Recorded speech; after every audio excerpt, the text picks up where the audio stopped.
Hi guys, and welcome to another video. And in this video I'm going to talk about the new normal. So I've had jobs, I've worked in a golf shop, I've worked behind a bar, a golf club, I've worked in an office, and this is my new normal. And I thought I'd just talk through some things. I've got like 5 things that I feel like are not the biggest changes, but definitely 5 differences to this being my new normal compared to other jobs I've got. So we'll dig straight into it.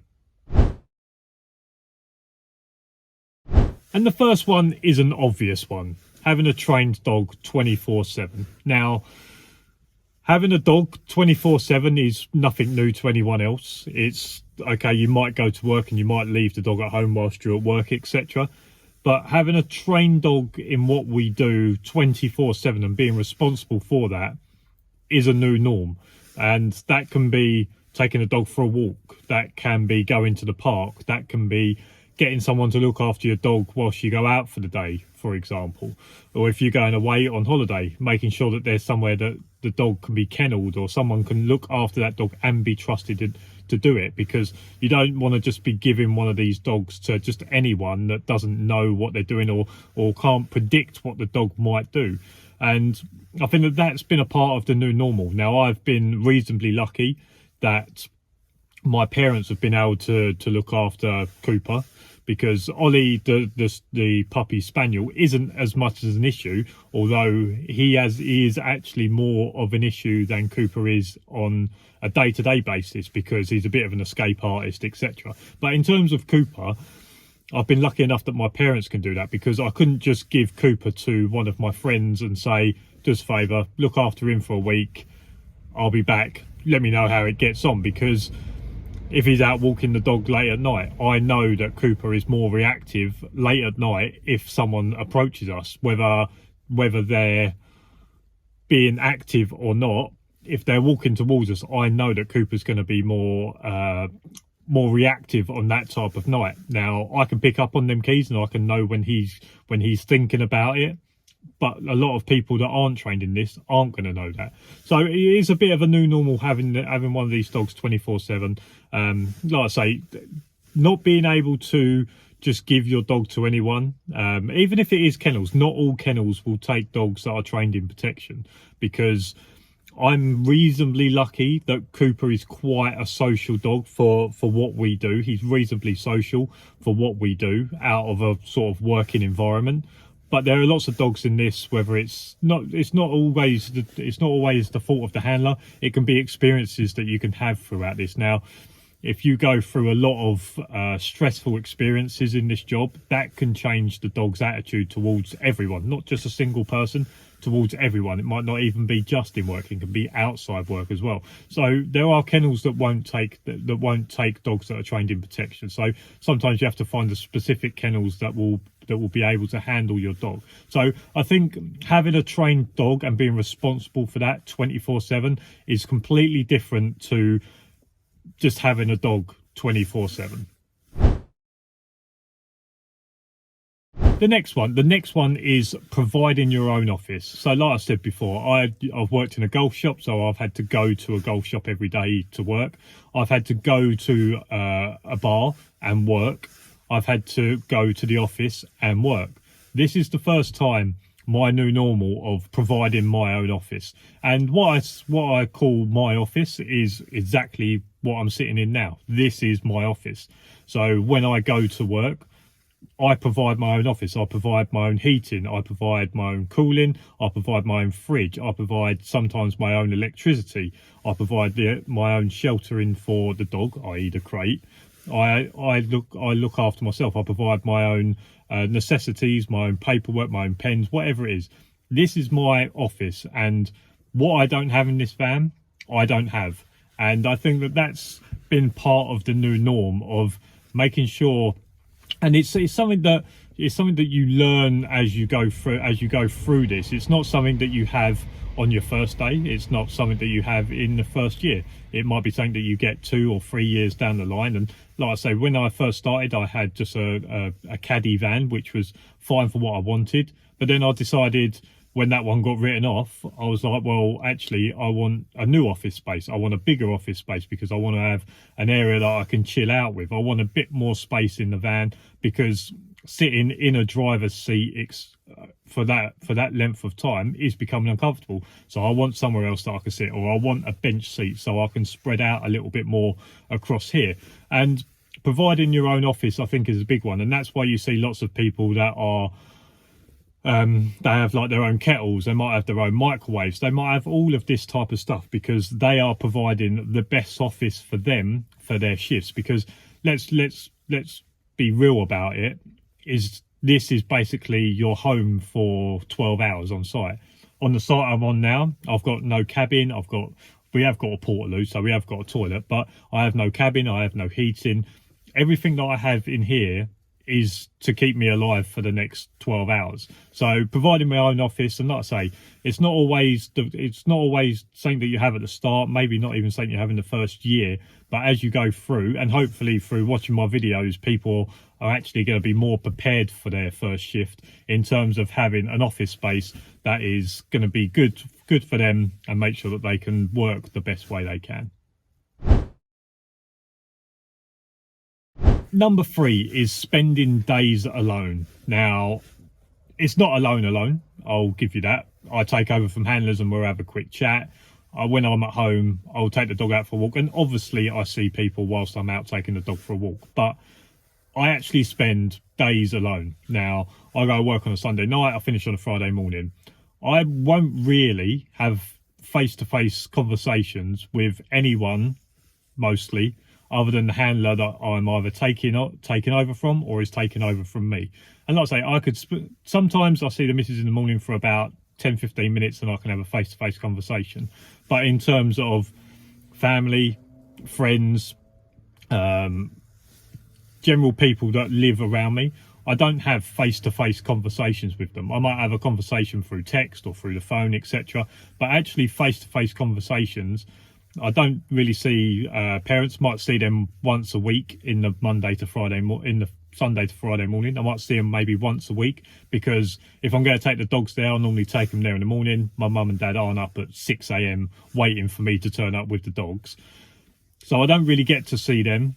I spend days and days without really having a face-to-face conversation or whatever it is. So the new norm for me is that Sunday to Friday, it'll be through text, through phone calls, the odd face-to-face with the fiance while she's getting ready for work and I'm obviously getting ready to go to bed.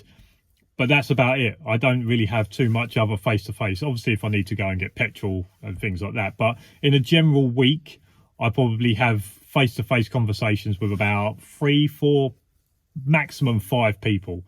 And I think that is a new norm.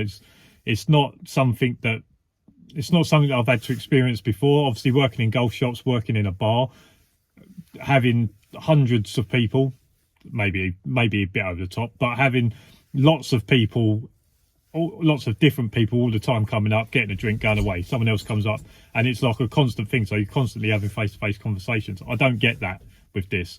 And do I prefer it? I don't mind it. Like, I don't mind all of my interactions. Obviously, I'd like to speak to the fiance and my family a little bit more.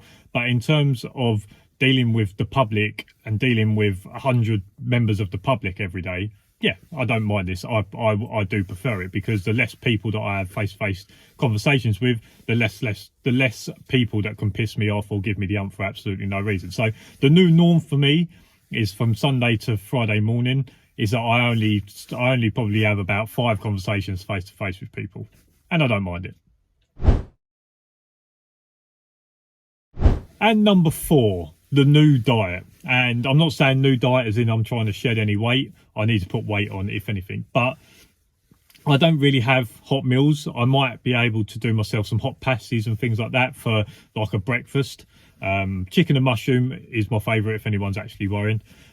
So sometimes I can do that. But my main diet is kind of, I'll maybe have cereal or some hot chicken and mushroom pasties. That'd be like my breakfast at, around 4 o'clock in the afternoon. And then other than that, it's like yogurt. I've got into raisins and nuts. Sandwich is kind of like my main meal. That's like a lunch that I have. other than that, the odd chocolate bar, like I say, yogurt is I try to not be healthy. I don't think healthy is the right way, but I try not to have as much sugar as possible. Whether yogurt has or not, I don't know, but a yogurt seems better to me than another chocolate bar. Maybe some cheese, some crisps, and the odd can of Pepsi Max, etc. And it is a new diet because Friday, Saturday, and maybe Sunday are the only times I really have a sit-down hot meal that with any substance. Like I say, normally the hot meal that I might have might just be like a couple of chicken and mushroom pasties. Other than that, don't really get the chance.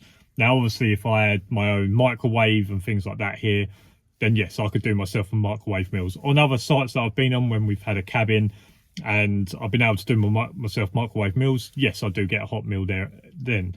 But some of them sites are few and far between. And just talking about my current diet at the moment, like I say, it's sort of a breakfast and then maybe a sandwich, and then dotted in between there is like some raisins, some nuts, chocolate bar, yogurt, and things like that. So I think you have to know about your new diet. Sometimes I do get a salad, like a prawn salad or a chicken salad and that, and I'll bring that to work just to try and change it up a little bit from sandwiches.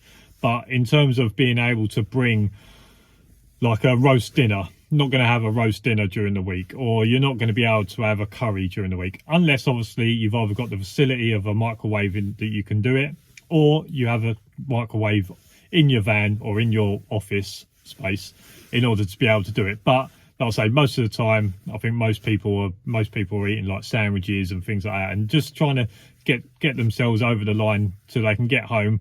And then once you're home, maybe you can have some cereal, or you can have something. You can cook yourself something if you really wanted to, but I don't.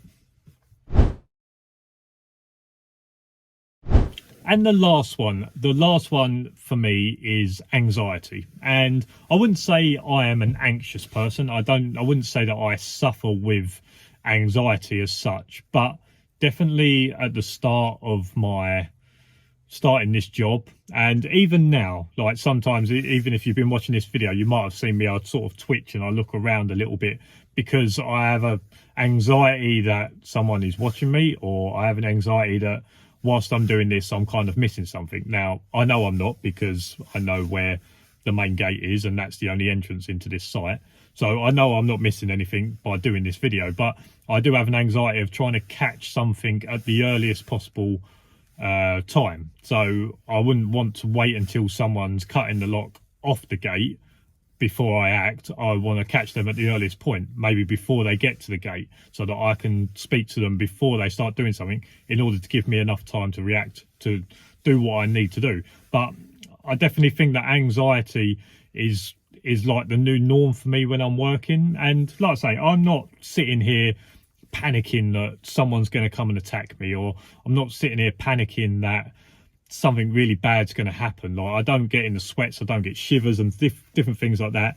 But what I do is I do have a constant anxiety of making sure I'm ready. Like, if something happens now, I need to make sure I'm ready. And I don't know whether anxiety is the best way, but that's the way in which I'm kind of putting it. And it is the new norm for me whilst I'm working. Is, like I say, I'm not sitting here like crying or panicking that something really bad is going to happen, but I do have an anxiety of making sure I don't miss something, making sure that I give myself the most time to react to something if something was to happen. And I think that is the new norm for me. And like I say, some people might not, and I think definitely once you get into this job and you become a little bit more skilled, maybe you become a little bit more experienced in the job, that anxiety does go down in levels. And even for me, I mean, I've been doing this for nearly 3 years now. Every new site that you go to, the anxiety goes back up, because you don't know what to expect. You're not comfortable. You don't understand, probably for the first few nights, you don't understand where all the site is, where all the noises are coming from, where the possible trouble could be coming from. So I think on every site you go to, your anxiety goes up a little bit. And then as you get used to a site and you spend a bit of time there and you start to map the site out, and you know where stuff's going to come from, what noises, where you might see some stuff, or even things like foxes, where your dog might react on a fox. When you first start, you don't know that there's going to be foxes there or badgers there or whatever it is, but through time of experiencing and being a little bit more skilled in the job, you will start to learn, right, if the dog triggers on this area, still take it seriously, but there's a good chance it could be foxes. So I think anxiety is always something that I kind of have, but like I said, to me it's about not missing something and being able to give myself the most time to react and to do what I need to do, so that I don't get myself in a bad situation. So look, they are my 5 new normals. Now, like I said, there's probably loads more. There's probably some that I couldn't really think of at the moment that after I've edited and posted this video, I might go, oh, that would have been a good one. So if you've got any, what you would say is new normal, so someone that is coming out of a normal job that is maybe daytime work, coming into what this is, what would you say is your new normal? Some people might say eating pot noodles for dinner is their new normal, but what is yours? And I'll be interested if some people will put some down in the comments section below, because there probably are some that I'll go, oh yeah, that is a new normal that I didn't really think of. But other than that, if you like this video, make sure to give it a thumbs up. Subscribe down below for loads more videos.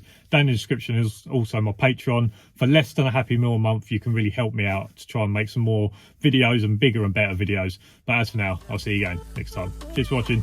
See you later.